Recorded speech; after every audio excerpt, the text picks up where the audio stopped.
T'as perdu l'envie de te battre. T'as perdu l'envie de tenir. T'as perdu l'envie de faire les choses.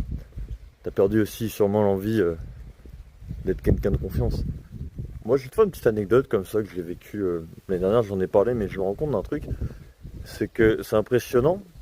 Quand tu es une personne totalement innocente de base, bienveillante dans le fond, s'il y a du cœur, des fois il suffit d'un événement dans ta vie, un seul, voire deux parfois, mais en général il y en a un précis, où tu as le sol qui s'effondre sous tes pieds, et où tu vis des pertes et des galères.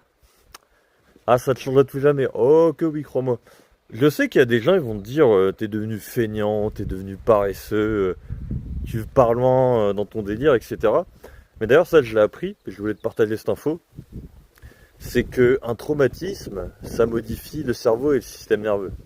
Et on dit souvent que ce qui donne une stabilité à l'être humain, ou qui le fait se sentir bien un minimum, c'est l'équilibre du système nerveux. Mais vu que le système nerveux de base est déréglé, bah malheureusement, il y a des chances que ça aille pas en toi, forcément, tu vois. Et c'est par rapport à ça qu'il faut se référer, c'est que parfois il va t'arriver une chose dans ta vie, un événement, et les choses vont basculer à tout jamais, quoi. Donc je pense qu'il faut être cool avec les gens, et il faut faire de son mieux pour tenir, parce que, tu vois, moi je suis pas encore sorti, je t'avoue, mais je me mets à la place de ceux qui ont vécu ça, je sais que c'est hardcore. Mais comme on dit, il n'y a que celui qui l'a vécu qui peut en parler pour les autres, voilà. Bon, j'espère que ce short t'aura plu, et abonne-toi si plus de vidéos comme ça. Ciao.